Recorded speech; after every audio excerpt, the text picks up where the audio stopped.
राधे राधे सभी को। तो दोस्तों आज जो अपने करेंगे वो है भारत का संवैधानिक विकास, और काफ़ी कमेंट आ रहे थे इसके लिए।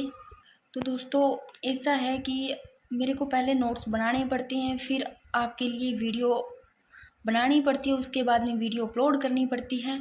और उसके अलावा भी कुछ बोलते हैं भारत का भूगोल करवा दो, कुछ बोलते हैं कि साइकोलॉजी करवा दो, कुछ बोलते हैं ये करवा दो। अब मैं पता है आप लोगों को पहले नोट्स बनाने पड़ते हैं, तो इतना कुछ नहीं हो पाता टाइम निकाल करके, और फिर मैं ये नोट्स बनाती हूँ और फिर वीडियो अपलोड करती हूँ, तो बहुत ज़्यादा मुश्किल होता है। फिर भी अपनी तरफ से बहुत ज़्यादा करती हूँ कि ये टॉपिक हो जाए, ये टॉपिक हो जाए।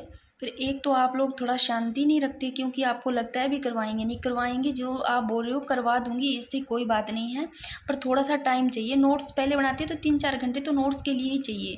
तो सबसे पहले अपने बात करते हैं भारत का संवैधानिक विकास। तो देखो जो भारत का संवैधानिक विकास है, इसकी बात करें तो इसके इतिहास को 2 भागों में विभक्त किया गया है। अभी देख लो, एक तो ईस्ट इंडिया कंपनी के अंतर्गत और एक ब्रिटिश क्राउन के अंतर्गत। तो देखो जो ईस्ट इंडिया कंपनी है, इस शासन के अंतर्गत संविधान का विकास हुआ भाई। और जो ब्रिटेन की जो सरकार यानी कि जो क्राउन है, इस शासन के अंतर्गत संविधान का विकास हुआ। और अब इनके अंतर्गत देख लो क्या क्या है। जो ईस्ट इंडिया कंपनी, सबसे पहले तो आपको ध्यान ही रखना कि 2 भागों में विभक्त किया गया है। भारत के संवैधानिक विकास को 2 भागों में बांटा गया, एक तो ईस्ट इंडिया कंपनी के अंतर्गत, एक ब्रिटिश क्राउन के अंतर्गत। तो देखो जो ईस्ट इंडिया कंपनी है, इसके अंतर्गत जो भी एक्ट आ रहे हैं देखो, यानी कि 1773 से लेकर के 1853 तक आ रहे हैं यहाँ तक। और जो दूसरा है ब्रिटिश क्राउन के अंतर्गत, वो 1858 से लेकर के 1947 तक आ रहे हैं यहाँ तक। भारत शासन अधिनियम 1947। तो एक तो पहले इसमें देखते हैं कि जो इम्पोर्टेंट है उनको पढ़ना है अपने को। देखो एक तो रेगुलेटिंग एक्ट 1743, वैसे तो मैं इसमें सारे मोटे मोटे बताऊंगी, पर जो पढ़ने हैं जहाँ से एग्जाम में क्वेश्चन पूछे जाते हैं, तो देखो जो सबसे ज़्यादा इम्पोर्टेंट है वो तो इनको तो छोड़ना ही नहीं है, क्योंकि वो इसी में ही आएंगे। उसको तो उसके लिए तो आपको देखना ही देखना है अच्छे से। देखो भारत परिषद अधिनियम 1909 ये वाला, और भारत शासन अधिनियम 1919, और भारत शासन अधिनियम 1935, ये तीनों तो है बहुत ज़्यादा इम्पोर्टेंट। अगर हम सब में बात करते हैं तो रेगुलेटिंग एक्ट 1773 ये, और पिट्स इंडिया एक्ट 1784 ये वाला, और बाकी ये चार्टर एक्ट 1793 वाला, ये भी इम्पोर्टेंट है। उसके बाद में देख लो charter act 1813, charter act 1833, charter act 1853, मतलब ये सारे इसके अंतर्गत आते हैं। फिर जो आते हैं ब्रिटिश क्राउन के अंतर्गत, वो भारत शासन अधिनियम 1858, ये थोड़ा इंपॉर्टेंट है। उसके बाद में ये तीनों काफ़ी इंपॉर्टेंट है। तो ये जो ज़्यादा मैंने इंपॉर्टेंट बताया उनको तो पढ़ना ही पढ़ना है। और एक जो चार्टर एक्ट दे रखा है, इस चार्टर को राजलेख भी बोलते हैं, ध्यान रखना। ऐसे भी आ सकता है राजलेख, या चार्टर भी आ सकता है, कैसे भी। एक चीज़ तो ये ध्यान रखना है कि इनके जो कब ये रूल जो एक्ट है वो मतलब कौन से सन में कौन से वर्ष का इनका दिया हुआ है, वो ध्यान रखना है। तो यहाँ से सीधा सीधा क्वेश्चन पूछा जाता है, जैसे कि रेगुलेटिंग एक्ट, यानी कि यहाँ पर ऐसे आपको पूछ लिया जाता है 1773 या 1784 में या 1793 में। तो इनका ये जो सन है ये बहुत ज़्यादा इंपॉर्टेंट है, ये याद रखने हैं। सारों के सन तो याद ही रखने हैं। कैसे याद रखोगे वो भी देखो, इसमें कोई ट्रिक नहीं बैठती है, फिर भी थोड़ा सा कोई आप लोग कैसे भी याद कर सकते हो। रेगुलेटिंग एक्ट 1773 कैसे भी आप कर लो, या तो ऐसे कर लो भी रेगुलेटर ले लो, है ना, थोड़ा कनेक्ट कर लो भाई। कई बार ऐसा होता है सिलेंडर वगैरह का देखते हैं लीकेज वगैरह ना हो, तो आप ऐसे ले लो, रेगुलेटर से ले लो भी, चेक करता है। मैंने 7 बार चेक किया उसको, 7 बार चेक किया। कैसे भी कनेक्ट कर लेना तीनों तरफ से, 7 बार चेक किया तीनों तरफ से। थोड़ा भी कैसे अपने हिसाब से कर लो, याद रखना है इसको तो इम्पोर्टेंट है, याद रखना है। Regulating act 1773। फिर पिट्स इंडिया एक्ट, इसको भी ध्यान रखना है, 1784। कैसे भी ले लो, पिट्स से लो पीटा, 84 बार पीटा। पिट्स इसे थोड़ा कनेक्ट करोगे तो क्या पता याद आ जाए, मैं तो अपने हिसाब से इसे बता रही हूँ, कोई बैठ नहीं रहा। तो देखो रेगुलेटिंग एक्ट 1773 और पिट्स इंडिया एक्ट 1784, 84 बार पीटा, कैसे भी ले लो। फिर चार्टर एक्ट है वो 1793 में, फिर चार्टर एक्ट आता है, यानी कि 20-20 साल ऐड कर दो इनमें। जो पहला चार्टर एक्ट 1793 में, फिर चार्टर एक्ट 1813 में, यानी कि 20 और ऐड कर दोगे, 20 साल बाद 1813, फिर 20 और करोगे चार्टर एक्ट 1833, फिर 20 और ऐड करोगे 1853। ये थोड़ा सा ध्यान रखना, बाकी इन दोनों को आपको याद रखना है। आगे देखो, ब्रिटिश क्राउन के अंतर्गत बात करते हैं तो 1858 से लेकर के 1947 तक है ये। देखो जो देखो भारत में जो ब्रिटिश है ना, वो 1600 ईस्वी में ना ईस्ट इंडिया कंपनी के रूप में व्यापार करने आए थे। तो भाई जब जहाँ भी कंपनी का बार बार नाम आएगा तो आप ध्यान रखना ईस्ट इंडिया कंपनी। यानी कि भारत में जो ब्रिटिश थे वो कब, 1600 ईस्वी में ईस्ट इंडिया कंपनी है ना, उसके रूप में क्या आए थे, व्यापार करने आए थे भारत में। वैसे अगर बात करें भारत के संवैधानिक विकास की, तो भाई जो भारतीय जो संवैधानिक व्यवस्था है ना, इसका निर्माण किसी निश्चित समय पर नहीं हुआ था। कोई निश्चित समय नहीं था, टाइम नहीं था। यह एक क्रमिक विकास का परिणाम है जो कि ब्रिटिश शासन है उसके दौरान मतलब धीरे धीरे हुआ था। तो देखो अब ब्रिटिश क्राउन के अंतर्गत भारत शासन अधिनियम 1858 यहाँ से चलेगा, ब्रिटिश क्राउन में 1858 से चलेगा, लास्ट में भारत शासन अधिनियम यानी कि 1947 तक। तो देखो यहाँ फिर भारत शासन अधिनियम 1861, भारत परिषद अधिनियम 1861, फिर भारत परिषद अधिनियम 1892 और फिर भारत परिषद अधिनियम 1909। ये इंपॉर्टेंट है, भारत परिषद अधिनियम 1909। फिर भारत शासन अधिनियम 1919, ये इंपॉर्टेंट है। भारत शासन अधिनियम 1935, ये इंपॉर्टेंट है। इनको बहुत अच्छे से पढ़ेंगे और यहाँ से क्वेश्चन बहुत ज़्यादा बनते हैं। और भारतीय स्वतंत्रता अधिनियम 1947। थोड़ा सा एक लाइन ये देख लो, वैसे यहाँ से कोई ऐसा नहीं है कि क्वेश्चन पूछा जाए, ये वैसे ही जानकारी के लिए देखो। संविधान यह वह वैधानिक दस्तावेज है जिसमें शासन के उन मूलभूत सिद्धांतों का वर्णन होता है जिनके अनुरूप किसी भी देश या राज्य के शासन का संचालन किया जाता है। देखो जो संविधान है भाई, वह वैधानिक दस्तावेज है जिसमें शासन के उन मूलभूत सिद्धांतों का वर्णन होता है जिसके अनुरूप कोई भी देश हो या राज्य हो, उनके शासन का संचालन किया जाता है। तो संविधान को देश की आधारभूत विधि भी कहा जाता है। संविधान को क्या कहा जाता है, देश की आधारभूत विधि भी कहा जाता है। बाकी आपको ये ध्यान रखना है, regulating act 1773, Pitt's India act 1784, दो ये ध्यान रखना है, और चार्टर एक्ट 1793। बाकी ये ध्यान रखना तीनों।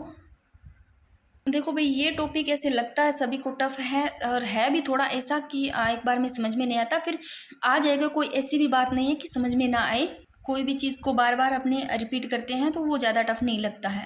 तो देखो इसको पढ़ते हैं, जो इम्पोर्टेंट है, जो पहला यानी कि ईस्ट इंडिया कंपनी के शासन के अंतर्गत जो संविधान का विकास हुआ, उसमें ईस्ट इंडिया कंपनी में जो पहला है 1773 का रेगुलेटिंग एक्ट, ये ना भारत के जो संवैधानिक विकास में महत्वपूर्ण स्थान है भाई इसका। 1773 का रेगुलेटिंग एक्ट है, इसका किसमें, भारत के संवैधानिक विकास में क्या है, महत्वपूर्ण स्थान है।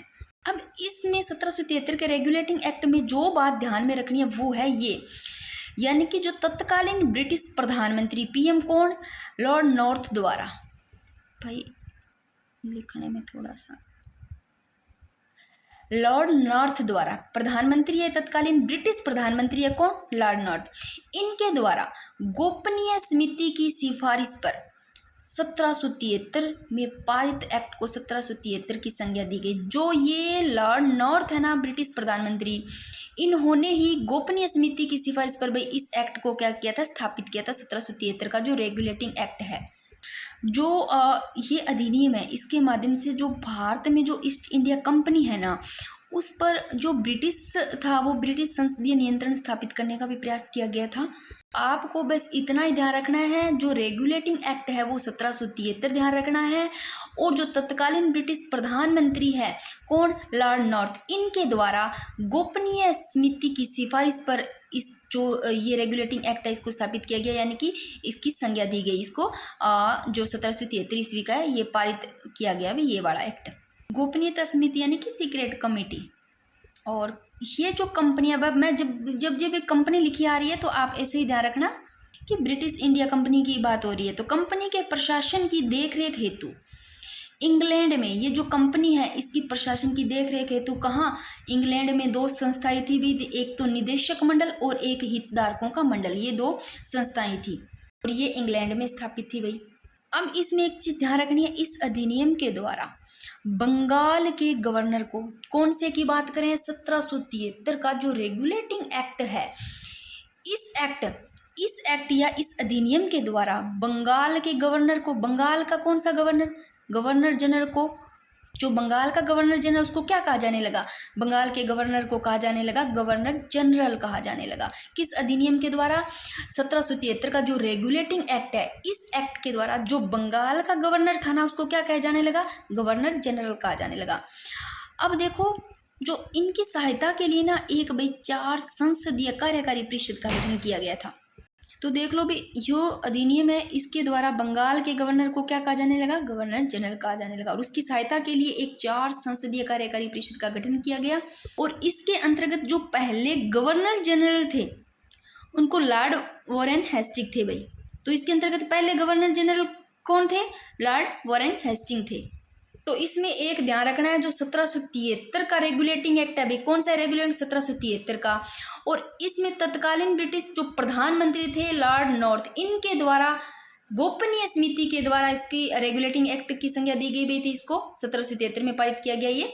और एक चीज इसमें ध्यान रखनी है कि इस अधिनियम के द्वारा जो बंगाल का गवर्नर था ना, बंगाल का, उसको क्या कहा जाने लगा? बंगाल के गवर्नर को गवर्नर जनरल कहा जाने लगा।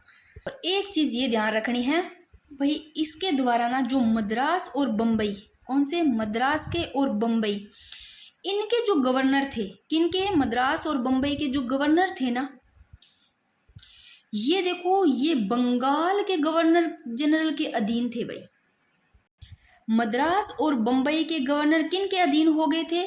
मद्रास और बम्बई के गवर्नर अधीन हो गए थे, देखो, सीधे बंगाल के गवर्नर जनरल के अधीन हो गए थे भाई। और देखो, पहले ये स्वतंत्र थे, यानी कि इससे पहले जो सारे प्रेसिडेंट्स थे ना, वो गवर्नर जनरल एक दूसरे के क्या थे? स्वतंत्र थे भाई। तो देखो, ये 1773 का जो रेगुलेटिंग एक्ट है, इसके तहत देखो, मद्रास और बम्बई के गवर्नर किसके अधीन हो गए थे? बंगाल वाले गवर्नर जनरल के अधीन हो गए थे। इससे पहले स्वतंत्र थे सारे के सारे। और इसी अधिनियम में एक कलकत्ता में एक उच्चतम न्यायालय की भी स्थापना की गई। वो आगे वाले पेज पे पढ़ते हैं अपने। थोड़ी सी बातें और है इस 1773 के बारे में, कोई चीज़ रह ना जाए इसलिए मैंने थोड़ा ज़्यादा ही बताया है। देखो, 1773 का जो रेगुलेटिंग एक्ट है, इस अधिनियम के तहत देखो, 1773 का है, 1 साल बाद में लोग, कब? 1774 ईस्वी में। कहाँ? कलकत्ता में एक उच्चतम न्यायालय की स्थापना की गई। अगर पूछ ले, क्वेश्चन आ जाए, उच्चतम न्यायालय की स्थापना कौन से एक्ट के तहत की गई? 1773 रेगुलेटिंग एक्ट, क्योंकि 1 साल इससे पहले ही है ना, तो ये वाला याद कर लेना। और कहाँ की गई? कलकत्ता में की गई। किसकी? उच्चतम न्यायालय की स्थापना की गई। अब जिसमें क्या क्या थे भाई, देखो, जिसमें एक तो था मुख्य न्यायाधीश और 3 अन्य न्यायाधीश थे। जो 1773 का रेगुलेटिंग एक्ट है, 1 साल बाद में लोग, कब? 1774 में। कहाँ? कलकत्ता में उच्चतम न्यायालय की स्थापना की गई, जिसमें टोटल कितने थे? 1 + 3, एक मुख्य न्यायाधीश था और 3 अन्य न्यायाधीश थे। और मुख्य न्यायाधीश था, इसका क्या नाम था? सर एलिजा एम्पे। याद रखना, सर एलिजा एम्पे तो मुख्य न्यायाधीश का नाम था। और ऐसा इतना डीपली नहीं पूछा जाता है अन्य न्यायाधीश का, फिर भी आपको अन्य न्यायाधीश का नाम देखना है, जिसमें कि एक आ जाता है चेम्बर्स और एक लिमेस्टर आ जाता है और एक हाइडी। ये तीनों मतलब न्यायाधीश थे, उनका ज़्यादा नाम याद मत रहना, पर मुख्य न्यायाधीश का जरूर रखना, सर एलिजा एम्पे। 1773 का याद होगा, कुछ नहीं है इसमें। अब बात करते हैं पिट्स इंडिया एक्ट, तो इसका सन जरूर ध्यान रखना। 1784 में 84 बार पीट दिया, चाहे कैसे भी लोग पीटा, 84 बार पीटा गया, 84 बार, 1784। तो भाई इस पिट्स इंडिया एक्ट को कब प्रस्तुति किया गया था? देखो, तो इसको देखो, इस एक्ट को ब्रिटिश संसद में, कहाँ? ब्रिटिश संसद में। तत्कालीन प्रधानमंत्री कौन? विलियम पिट। देखो, इस पिट्स वाले में पिट नाम ही आ रहा है, याद रखिएगा। पीएम कौन थे? विलियम पिट। पिट्स इंडिया एक्ट 1784 में, प्रधानमंत्री पीएम कौन? विलियम पिट। इनके द्वारा प्रस्तुत किया गया अभी पिट्स इंडिया एक्ट को। और इसके जो इंपॉर्टेंट बात है पिट्स इंडिया एक्ट 1784 की, इसमें देखो, इस एक्ट के माध्यम से कंपनी के व्यापारिक एवं प्रशासनिक शक्तियों एवं कार्यों को अलग अलग कर दिया गया। तो किस एक्ट के माध्यम से? देखो, पिट्स इंडिया एक्ट। अब इसको थोड़ा कनेक्ट कर लो, है नहीं कुछ, अपने को कनेक्ट कर लेना। अभी पिट्स इंडिया एक्ट आपने कहा था पीटा, कितनी बार? 84 बार पीटा। पिट नाम से ही इसका प्रधानमंत्री आ रहा है, विलियम पिट, ठीक है। तो फिर भाई पिटा ना, ऐसे लो पिट्स, तो पिटा ना, तो फिर शक्तियां ज़्यादा थी तभी पिटा गया, ऐसे ले लो, शक्तियां ज़्यादा थी तभी ये पिटा गया पिट्स। अपने को कनेक्ट करना कोई चीज़ से, भाई ये कोई चीज़, तो ज़्यादा शक्तियाँ थी। तो देखो, इस एक्ट के कौन सा? पिट्स वाला ही करेगा। इस एक्ट के माध्यम से कंपनी के जितने भी व्यापारिक और प्रशासनिक शक्तियां हैं, कार्य हैं, उनको क्या कर दिया इन्होंने? अलग कर दिया। भाई कहीं शक्तियां ज़्यादा है तो पीट ना दे, थोड़ा कनेक्ट करके याद करोगे तो याद हो जाएगा। ऐसा क्वेश्चन आता है, किस एक्ट के माध्यम से कंपनी के व्यापारिक और प्रशासनिक शक्तियों कार्यों को अलग कर दिया गया? तो याद रखना, पिट्स इंडिया एक्ट 1784 के तहत। और पिट्स इंडिया एक्ट 1784 है, इसमें देखो बोर्ड ऑफ कंट्रोल यानी कि नियंत्रक मंडल का गठन किया गया भाई। अब देखो 1784 पढ़ लिया, पिट्स इंडिया एक्ट, और रेगुलेटिंग एक्ट भी अपनों ने पढ़ लिया। अब देखो इसके बाद में चार्टर एक्ट 1793, ये थोड़ा उनसे कम इंपॉर्टेंट है, फिर भी थोड़ा देख लेते हैं। चार्टर एक्ट 1793, चार्टर आ जाए चाहे दस्तावेज आ जाए एक ही बात है। तो इस अधिनियम के माध्यम से कंपनी के व्यापारिक अधिकारों को 20 वर्षों के लिए बढ़ा दिया गया। जो चार्टर एक्ट 1793 है ना, इस अधिनियम के माध्यम से कंपनी के जो व्यापारिक अधिकार थे उनको कितने वर्षों तक, 20 वर्षों तक बढ़ा दिया गया। और नियंत्रक मंडल के सदस्यों को भारतीय राजस्व से वेतन देने की व्यवस्था की गई। तो देखो 20 वर्षों तक तो बढ़ा दिया गया चार्टर एक्ट 1793 में। और जो नियंत्रक मंडल थे इनके सदस्यों को, किनके नियंत्रक मंडल के सदस्यों को भारतीय राजस्व से क्या देने की व्यवस्था की गई, वेतन देने की। बस इतना ही ध्यान रखना है इसमें। अब पढ़ते हैं चार्टर एक्ट 1813, ये थोड़ा इंपॉर्टेंट है, वैसे ज़्यादा नहीं है फिर भी थोड़ा पढ़ लेते हैं इसको। बाकी जो 1919 वाला, 1935 वाला, वो काफ़ी इंपॉर्टेंट है। और रेगुलेटिंग एक्ट सीधा पूछ लिया जाता है ऐसे क्वेश्चन सन का। तो चार्टर एक्ट 1813, तो देखो मैंने बताया था चार्टर एक्ट जब आते हैं उनमें 20-20 वर्ष जोड़ देना, आपको सेशन याद रह जाएगा। तो मैंने सारे नहीं करवा रही हूँ इधर, जो इम्पोर्टेंट है वो ही। तो देखो चार्टर एक्ट 1813, इसको राजलेख भी बोला जाता है, चार्टर भी बोला जाता है। देखो कंपनी द्वारा, जब भी कंपनी आती है, मैंने कहा ईस्ट इंडिया कंपनी की बात हो रही है, जब ये भारत में ईस्ट इंडिया कंपनी आई तो देखो कंपनी के द्वारा भारतीय व्यापार का एकाधिकार समाप्त कर दिया गया। तो चार्टर एक्ट 1813 में 13 ऐसे बोला, 13 सब समाप्त कर दे, 13 कुछ ही नहीं है, 13 में ही समाप्त कर दिया। तो जो ईस्ट इंडिया कंपनी के द्वारा भारतीय व्यापार का एकाधिकार क्या कर दिया गया, समाप्त कर दिया गया। 13 वाले में भी 13 कुछ ही नहीं है, समाप्त कर दो। फिर देखो कंपनी के द्वारा भारतीय व्यापार का एकाधिकार समाप्त कर दिया गया, पर एक चीज ध्यान रखना, यदि कंपनी का चाय एवं चीन के साथ, कंपनी का क्या, चाय और चीन के साथ व्यापार पर एकाधिकार बना रहा। ये तो कर दिया ब्रिटिश क्राउन ने, यानी कि एकाधिकार समाप्त कर दिया, पर चाय और चीन है ना, इसके साथ क्या रहा, इसका ईस्ट इंडिया कंपनी का इसका अधिकार बना रहा भाई। चाय और चीन का ध्यान रखना, चीन के साथ भी बना रहा था और चाय के साथ में भी। और इस एक्ट ने, कौन सा एक्ट है, चार्टर एक्ट 1813, इस एक्ट ने भारत में शिक्षा के प्रसार के लिए 1 लाख रुपए की वार्षिक धनराशि के व्यय का प्रावधान किया भाई। चार्टर एक्ट जो 1813 है ना, इसने शिक्षा के प्रसार के लिए कितना धनराशि का प्रावधान किया गया, वार्षिक धनराशि कितनी, 1 लाख रुपए का, याद रखना। और एक चीज और ध्यान रखना, चार्टर एक्ट 1813 है, इसमें साथ ही भारत में ईसाई जो मिशनरियां थी उनको धर्म प्रसार की अनुमति दे दी गई। ईसाई मिशनरियों को किसकी अनुमति दे दी थी, परमिशन भाई, यानी कि धर्म प्रचार की। अब धर्म प्रचार की क्यों अनुमति, क्यों परमिशन दे दी भी ईसाई मिशनरियों को, क्योंकि कंपनी का एकाधिकार समाप्त करने के लिए भेजा था भाई इसको, इसलिए प्रचार किया, क्योंकि कंपनी का जो एकाधिकार है कहीं वो समाप्त हो जाए, इसलिए इनको जो भारत में जो ईसाई मिशनरियां थी उनको धर्म प्रचार के लिए क्या दे दिया, परमिशन। बस इसमें इतना ही ध्यान रखना है। चार्टर एक्ट 1813, इसमें क्या है, कंपनी द्वारा भारतीय व्यापार का एकाधिकार को समाप्त कर दिया गया, ठीक है, एकाधिकार समाप्त कर दिया, पर चाय और चीन के साथ भी कंपनी का क्या था, एकाधिकार बना रहा था। और शिक्षा के प्रसार में देखो कितनी धनराशि, 1 लाख रुपए, याद रख लेना। और एक चीज ये बात भी ध्यान रखना, जो ईसाई मिशनरी उनको धर्म प्रचार के लिए परमिशन दे दी थी, बस इतनी बात ध्यान रखना इसमें, और कुछ नहीं है। आगे देखो 1833 का चार्टर अधिनियम, यानी कि राजलेख भी बोल देते हैं चार्टर को, 1833 का चार्टर अधिनियम, अब इसको देखते हैं। देखो 1833 का चार्टर अधिनियम, इसमें क्या विशेषता है भी इसकी। एक चीज तो एक बात ध्यान रखना, जो ब्रिटिश भारत है इसके जो प्रशासनिक है केंद्रीकरण, उसकी दिशा में देखें तो यह अधिनियम भी निर्णायक कदम ही था। इसकी अब देख लो विशेषता क्या है 1833 का चार्टर एक्ट।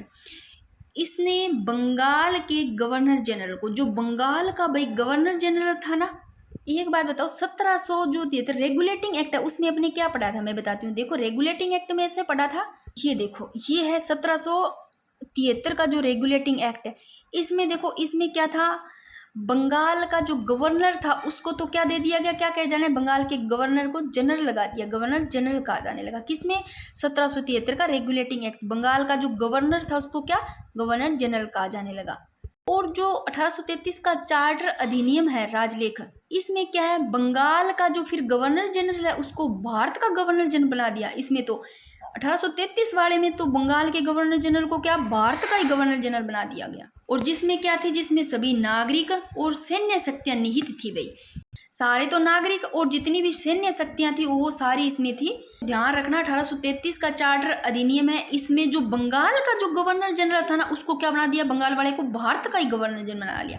इंपॉर्टेंट है। और नोट ये ध्यान रखना, लॉर्ड विलियम बेंटिक है ना, वो भारत के पहले गवर्नर जनरल थे। पूछा जाता है क्वेश्चन, और यहाँ से ये क्वेश्चन आ जाता है कि 1833 के चार्टर अधिनियम में बंगाल के गवर्नर जनरल को क्या बना दिया गया, बंगाल के गवर्नर भारत का गवर्नर जनरल बना दिया गया। और जिसमें नागरिक भी थी, सैन्य शक्तियां भी नहीं थी।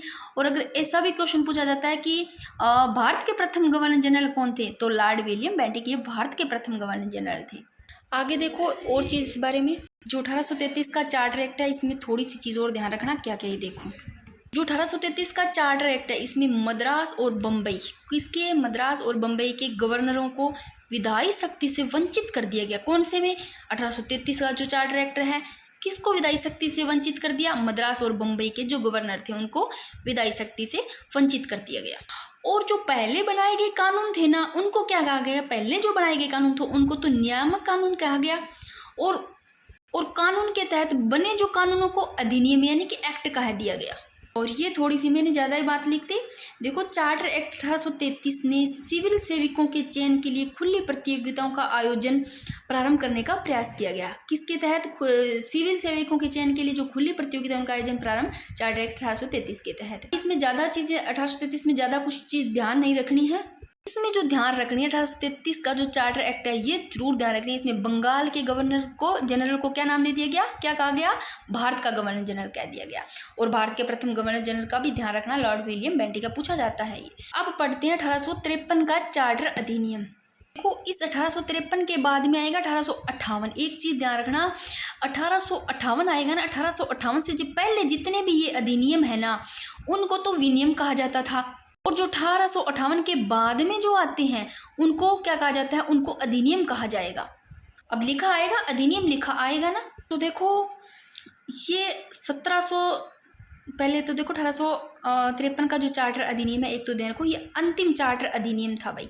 अब आप बोलोगे अंतिम चार्टर अधिनियम किसमें, ये था यहाँ तक, 1853 है ना यहाँ तक, जो कि 1793 ईस्वी से 1853 ईस्वी के दौरान जो ब्रिटिश संसद द्वारा पारित किया गया चार्टर अधिनियम की जो श्रृंखला ही थी ना उनमें ये अंतिम चार्टर है भाई 1853 का चार्टर अधिनियम। और संवैधानिक विकास की दृष्टि से ये महत्वपूर्ण अधिनियम भी था भाई। इसमें अब क्या क्या था देखो, 1853 का चार्टर अधिनियम कर्मचारियों की नियुक्ति के लिए प्रतियोगी परीक्षाओं को आधार बनाया गया। जो कर्मचारी थे उनकी नियुक्ति के लिए किनको आधार बनाया गया, जो प्रतियोगिता परीक्षाएं थी भाई, इनकी नियुक्ति के लिए क्या चाहिए था, परीक्षाएं चाहिए थी, प्रतियोगी परीक्षाओं का आधार बना लिया गया कर्मचारियों की नियुक्ति के लिए। कौन से, 1853 चार्टर अधिनियम के तहत। और विधि निर्माण हेतु भारत के लिए एक अलग 12 सदस्यीय विधान परिषद की स्थापना की गई भाई। इसमें कुछ नहीं ध्यान रखना, एक ही ध्यान रखना, 1853 का चार्टर अधिनियम अंतिम चार्टर अधिनियम भाई था, जो कि 1793 से लेकर 1853 ईस्वी के दौरान जो ब्रिटिश संसद द्वारा पारित किए गए जो चार्टर अधिनियम थे उनकी श्रृंखलाओं में यही अंतिम था, अंतिम चार्टर अधिनियम। और यहाँ तक जो है मतलब 1858 आएगा उससे पहले कि यहाँ तक ये विनियम कहलाए, उसके बाद में अधिनियम। ये आ गया भी 1858। देखो अब ये अधिनियम कहलाएंगे यहाँ से, इससे पहले जो भी थे वो विनियम, और अब ये 1858 के बाद वाले सारे अधिनियम कहलाएंगे। तो भारत शासन अधिनियम ये इंपॉर्टेंट है, यहाँ से इंपॉर्टेंट है सारे। भारत शासन अधिनियम 1858। तो देखो जो ये 1858 वाला अधिनियम है, इस अधिनियम की विशेषता में देखें तो इसके तहत भारत का जो शासन है ना वो सीधा किसके अधीन चला गया, भारत का सारा शासन इस महारानी विक्टोरिया के अधीन चला गया। कोई भारत का शासन इनके अंतर्गत आ गया, महारानी विक्टोरिया के अधीन में चला गया। यहाँ पर क्या कर दिया गया, जो गवर्नर जनरल था ना उनका पदनाम बदल करके क्या कर दिया गया, भारत का वायसराय कर दिया गया यहाँ पर।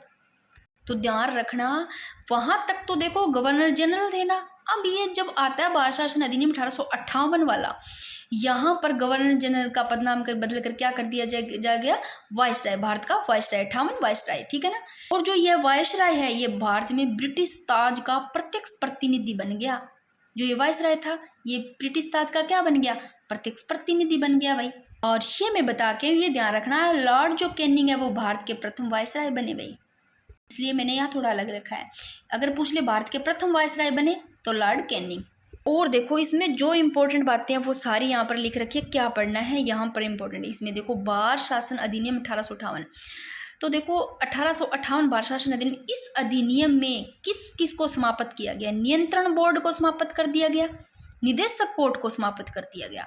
1858 वाला है 58 आला भाई, इनको नियंत्रण बोर्ड निदेशक कोर्ट को समाप्त कर दिया गया।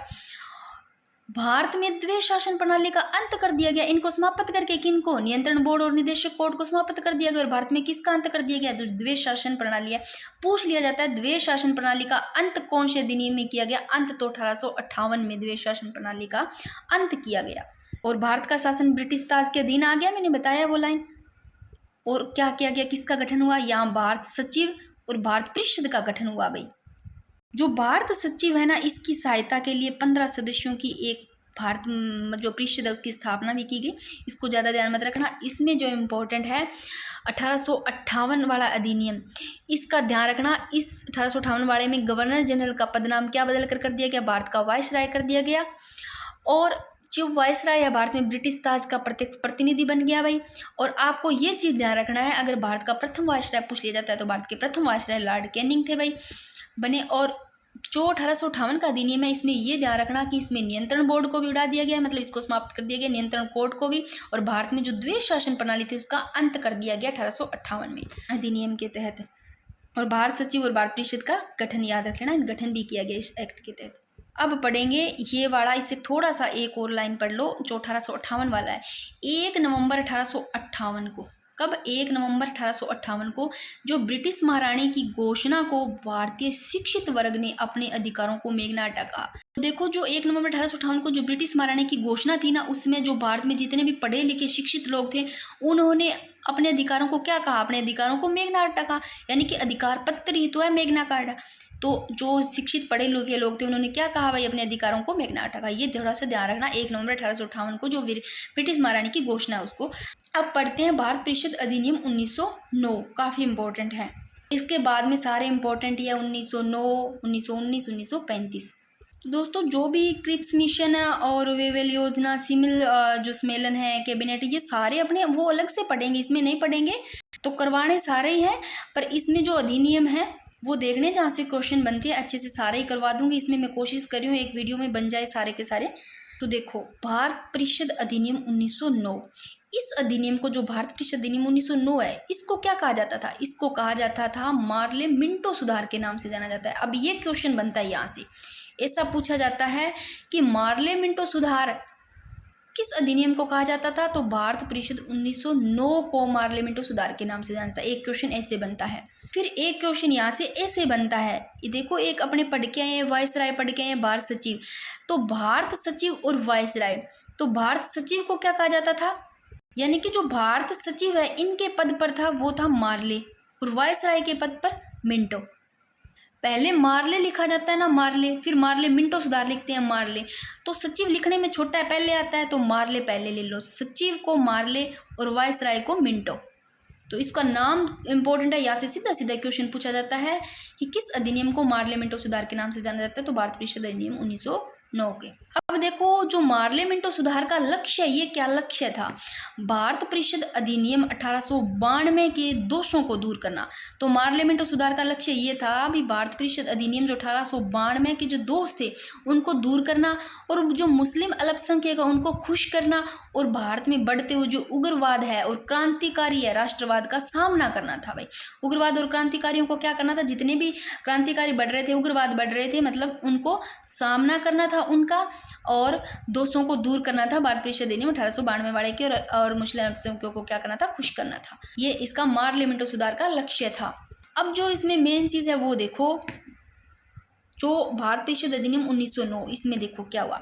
इस अधिनियम ने पृथक निर्वाचन के आधार पर, अलग निर्वाचन, पृथक निर्वाचन के आधार पर मुस्लिमों के लिए देखो किसका प्रावधान किया? जो मुस्लिम लोग थे उनके लिए सांप्रदायिक प्रतिनिधित्व का प्रावधान किया भाई।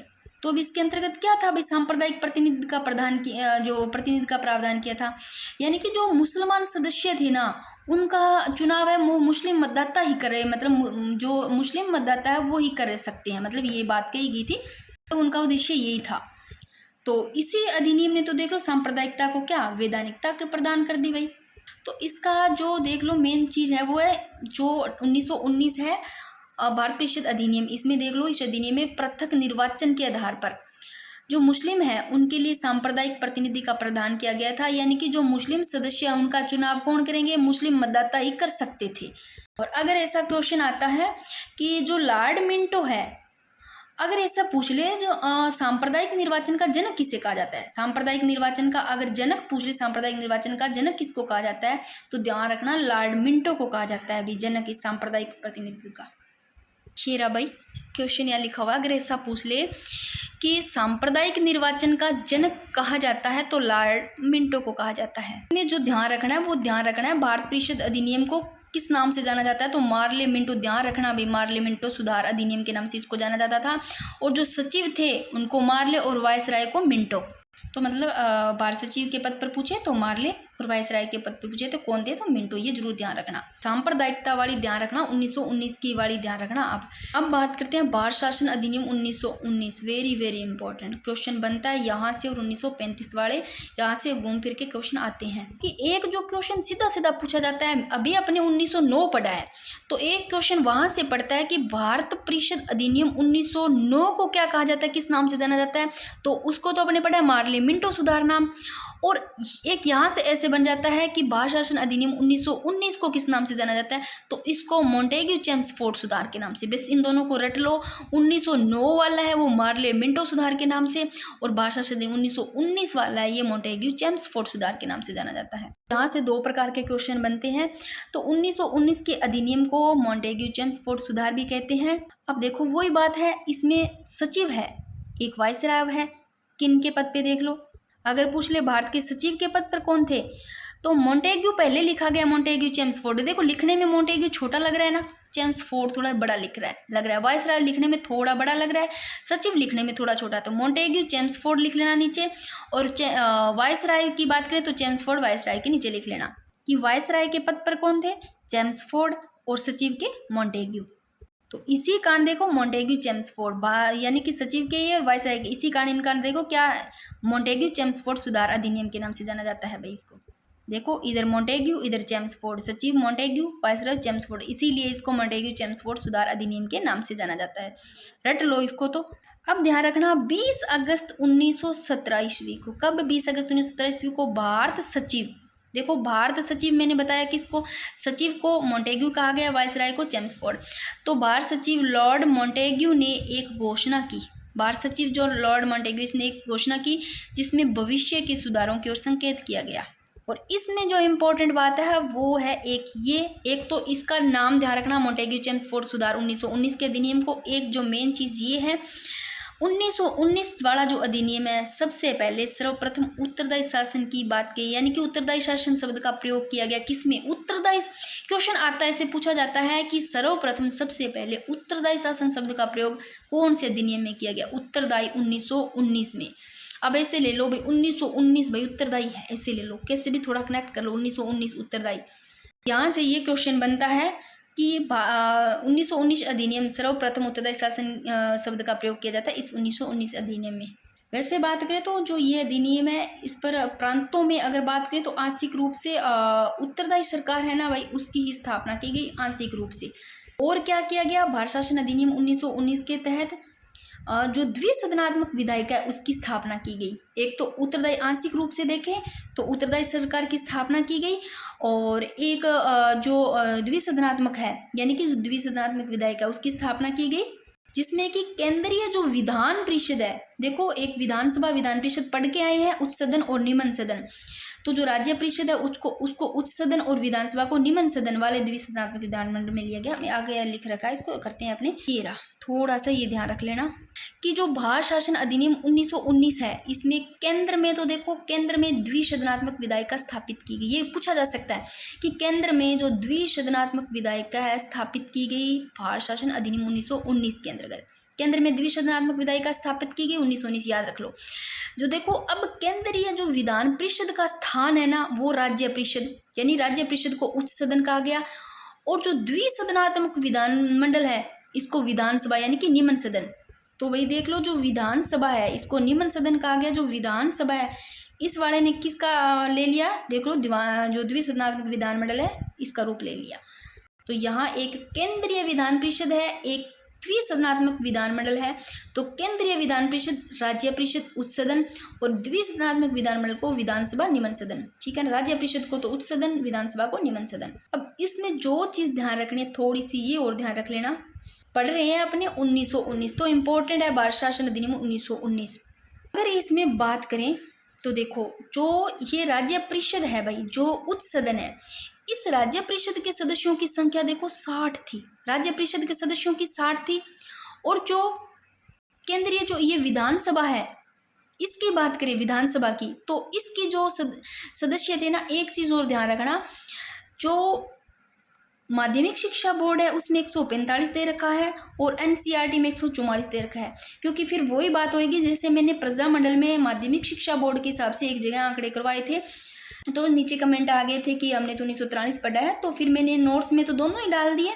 पर अगर आप मैंने यहाँ पर दोनों ही लिखे हैं, देखो माध्यमिक शिक्षा बोर्ड में 145 मान्य इसके सदस्य और एनसीईआरटी बुक में 144 है। अभी मेरे पास बुक पड़ी होती तो मैं दिखा देती, चलो मैं आपको दिखा देती हूँ जो एनसीईआरटी की बुक्स है उसमें और माध्यमिक शिक्षा बोर्ड में भी। देखो सबसे पहले तो ये बुक देख लो, कक्षा कहाँ तक कहाँ से है और एनसीईआरटी है। और अब इसकी बात करते हैं तो ये देखो दोस्तों, इसमें जो मान रखा है केंद्रीय विधानसभा, इसमें देखो टोटल 144 सदस्य थे, ठीक है। तो इसमें तो बहुत सारे कुछ दे रखे हैं पर मैंने वही चीज़ करवाए हैं जो इम्पोर्टेंट है। बुक्स दोनों ही है, माध्यमिक शिक्षा बोर्ड की और एनसीईआरटी वाली। तो इसमें 144 सदस्य माने, तो आप लोग दोनों ही ध्यान रखना, अगर दोनों तो इकट्ठे आएंगे नहीं, आएगा तो एक ही आएगा। अगर मैं माध्यमिक शिक्षा बोर्ड का 145 करवा देती, अगर आप लोगों ने वो ही पढ़ा होता और अगर ये आ जाता तो आप कहते मैं तो करवाया नहीं, ये चीज़ ऐसे है, तो आप थोड़ा ध्यान रख लेना। तो अब देखो केंद्रीय विधानसभा में देखो 144 सदस्य थे, ये एनसीईआरटी कहती है, और 145 माध्यमिक शिक्षा, थोड़ा ध्यान रखना। अब देखो राज्य परिषद के सदस्यों की संख्या 60 थी। अब इस 60 में ही निर्वाचित भी थे, मनोनीत भी थे। 60 में जो निर्वाचित थे वो 34 थे, मनोनीत थे वो 26 थे, और इसमें जो कार्यकाल था वो 5 वर्ष, ठीक है ना। इसमें ध्यान रखना 60 मतलब टोटल थे सदस्यों की संख्या, निर्वाचित 34, मनोनीत 26 और कार्यकाल इसमें 5 वर्ष है। जो विधानसभा वाले इसमें 3 वर्ष है, ठीक है ना। यहाँ 5 और यहाँ 3 से लेना। ये उच्च सदन है तो ज़्यादा होगा 5 वर्ष, ये निम्न है तो थोड़ा कम 3 वर्ष, इससे कनेक्ट कर लो। तो इसमें जो केंद्रीय विधानसभा परिषद है इसमें सदस्य आप दोनों याद कर लो, मैं एक नहीं बताऊँ, 145 सदस्य। और जिसमें निर्वाचित देखो 4 वाला ही आएगा, 4 यहाँ पर 0 लगा लो, 104 निर्वाचित, फिर 4 वाला ही मनोनीत आएगा, इधर 0 लगा लो, 40 मनोनीत थे, तो कार्यकाल 3 वर्ष। अब इसमें एक क्वेश्चन बनता है, वो देखो बजट पर स्वीकृति प्रदान करने का अधिकार किसको भाई था। जो बजट पर स्वीकृति प्रदान करने का अधिकार था वो ओनली विधानसभा को था। बजट पर देखो, बजट पर स्वीकृति कौन प्रदान कर सकता था, विधानसभा, इसको ये अधिकार था। और ये थोड़ा अलग क्वेश्चन है, बनता है, अच्छा क्वेश्चन है। और अब देखो वहां पर अपने पढ़ के आए हैं जो एक्ट 1909 है, वहां पर सांप्रदायिक प्रतिनिधित्व का पढ़ के आए हैं अपने। जो अभी अपने पढ़ रहे हैं 1919, इसमें भी देखो थोड़ा सा इसके बारे में दिया हुआ है। सांप्रदायिक आधार पर निर्वाचन प्रणाली का विस्तार किया गया, यहाँ पर विस्तार भी किया गया। देखो सांप्रदायिक आधार पर निर्वाचन प्रणाली का क्या किया गया, विस्तार किया गया। प्रांतों में द्वैध शासन लागू। अब प्रांतों में द्वैध शासन कहाँ लागू कर दिया गया, जो 1919 एक्ट है, अधिनियम 1919 है, इसमें देखो प्रांतों में द्वैध शासन लागू कर दिया गया। और केंद्र में द्विसदनात्मक, प्रांतों में तो याद रखना प्रांतों में द्वैध शासन लागू किया गया, केंद्र में द्विसदनात्मक, ध्यान रखना प्रांतों में, किसमें, 1919 वाले में। अब पढ़ते हैं भारत शासन अधिनियम 1935, और इसे पढ़ने से पहले थोड़ा सा साइमन आयोग के बारे में जान लेते हैं। तो देखो साइमन आयोग, इसके बारे में देखो, नवंबर 1927 में ब्रिटिश सरकार द्वारा सर जॉन साइमन के नेतृत्व में एक 7 सदस्यीय वैधानिक आयोग का गठन किया गया, जिसका कार्य भारत शासन अधिनियम 1919 के क्रियान्वयन की जांच करना था। भाई ये मोटा मोटा बता देती हूँ मैं। तो इसमें जो सारे सदस्य थे ना साइमन आयोग, इसमें सारे सदस्य अंग्रेज थे, और जो अधिकांश आधे भारतीयों द्वारा यहाँ विरोध किया गया। और आयोग द्वारा, जो साइमन आयोग है, इसके द्वारा 1930 में अपनी रिपोर्ट सरकार को सौंपी गई। तो आयोग द्वारा अपनी रिपोर्ट कब 1930 ईस्वी में सौंपी गई, सन 1930 में सौंपी गई, जिसमें सिफारिशें क्या थी ये देखो। ये सिफारिशें थी प्रांतों में तो क्या हो द्वेष शासन कर उन्हें स्वायत्ता प्रदान करे, प्रांतों में क्या कर द्वेष शासन करके उनकी क्या स्वायत्ता प्रदान करे, ये सिफारिश थी। और क्या थी, राज्यों में सरकारों का विस्तार, राज्य है उसमें सरकार का क्या किया जाए, विस्तार किया जाए, और सशक्त संघ की स्थापना की जाए, ये सारी सिफारिशें थी भी। और सांप्रदायिक निर्वाचन व्यवस्था को भी जारी रखा जाए, और केंद्रीय क्षेत्र में क्या अनुत्तरदायी शासन की स्थापना, और केंद्रीय व्यवस्थापिका का पुनर्गठन, और वृहद वार्षिकी परिषद की स्थापना, ये सारी सिफारिशें थी। तो देख लो भाई साइमन आयोग में क्या क्या सिफारिशें थी। एक चीज है ये भी थोड़ी इंपॉर्टेंट है, देख लो साइमन रिपोर्ट आगे चलकर 1935 के भारतीय संविधान अधिकार बन गया, अधिकार का आधार बन गया। ये देखो जो साइमन रिपोर्ट आगे चलकर किसका आधार बन गया, इस वाले भारत शासन अधिनियम 1935 है, इसका क्या बन गया, आधार बन गया भाई। अब पढ़ते हैं भारत शासन अधिनियम 1935, वेरी वेरी इंपॉर्टेंट भाई। इसमें बहुत ज़्यादा ऐसे टाइम लगा है, मेहनत भी लगी है, वो चीज़ें जो कि पूछे जाते हैं वो छांटना, बुक्स में लिखा तो बहुत कुछ होता है, 2-2 3-3 बुक से। तो देखो यह अधिनियम कौन सा, भारत शासन अधिनियम 1935, यह भारत में पूर्ण उत्तरदायी यानी कि पूर्ण उत्तरदायी सरकार के गठन में एक मील का पत्थर साबित हुआ भाई, भारत शासन अधिनियम 1935 में। और ये जो भारत शासन अधिनियम 1935 है, एक लंबा और विस्तृत यानी कि बड़ा दस्तावेज था भाई, फैला हुआ एक लंबा और विस्तृत दस्तावेज था 1935 वाला, और जिसमें याद रखना धाराएं 321 थी, भाग 14, 10 अनुसूचियां थी। अब ध्यान रखना भारत शासन अधिनियम 1935 की बात करें जिसमें 321 धाराएं थी, ऐसे याद करना भारत शासन अधिनियम 1935 की बात कर रहे हैं ना। तो 1 3 5 ऐसा हो रहा है, 1 3 5 आप अपने को पीछे से लेना, 1 2 3 1 2 3 धाराएं थी, 3 2 1 इधर से ले लो, फिर 1 2 3 ये धाराएं थी, 10 अनुसूचियां थी, पीछे वाला 5 का प्लस कर दो, 10 अनुसूचियां थी, भाग 14 थे। और वेरी वेरी इंपॉर्टेंट ये वाली लाइन लिखी हुई जो 1935 अधिनियम के बारे में, 1935 का जो अधिनियम है इसके बारे में जो पंडित जवाहरलाल नेहरू उन्होंने क्या कहा था, पंडित जवाहरलाल नेहरू ने ये कहा था कि यह अनेक ब्रेकों वाली इंजन रहित गाड़ी है भाई। तो 1935 अधिनियम को पंडित जवाहरलाल नेहरू ने क्या कह दिया कि यह अनेक ब्रेकों वाली इंजन रहित गाड़ी है। और जो जिन्ना है उन्होंने क्या कहा था, जिन्ना ने इसको पूर्ण सड़ा हुआ मूल रूप से बुरा कहा था भाई इस अधिनियम को। तो ये वाली लाइन इंपॉर्टेंट है, थोड़ा ध्यान रखना, ऐसा पूछ लिया जाता है। अनेक ब्रेकों वाली इंजन रहित गाड़ी किन्होंने कहा था, पंडित जवाहरलाल नेहरू ने कहा था, किस अधिनियम को, 1935 अधिनियम को। अब ये वाला पेज काफी इंपॉर्टेंट है और मैंने इस तरीके से लिखा है कि आपको ऐसा बोरिंग ना लगे, थोड़ा समझने में भी ज़्यादा वो ना हो। देखो भारत शासन अधिनियम 1935 है, इससे रिलेटेड क्या क्या है, क्या चीज़ें पढ़नी है, क्या इंपॉर्टेंट है। और एक चीज़ मैं बता देती हूँ, एक क्वेश्चन ध्यान रखना जो कि 2023 में पूछा गया है, शायद कहीं पीटीआई वगैरह में ऐसे पूछा गया होगा, जो कि भारत शासन अधिनियम 1935 है, उसकी धारा 102 है, उस शाखा के अंतर्गत गवर्नर जनरल आपात की उद्घोषणा कर सकता है। थोड़ा सा ये ध्यान रख लेना। जो एक क्वेश्चन इसी से पूछा गया है, भारत शासन अधिनियम 1935 जो कि 2023 में सेकंड ग्रेड में पूछा गया है, वो ऐसे पूछा गया है जो भारत शासन अधिनियम 1935 है। इसमें देखो प्रांतों में तो द्वेष शासन को समाप्त कर दिया गया, कहाँ, प्रांतों में, देखो प्रांतों में द्वेष शासन को समाप्त कर दिया गया, इससे पूछा गया। तथा प्रांतीय स्वायत्ता का प्रावधान किया गया, प्रांतीय स्वायत्ता का क्या किया गया, प्रावधान किया गया, ये ऐसे क्वेश्चन पूछा गया।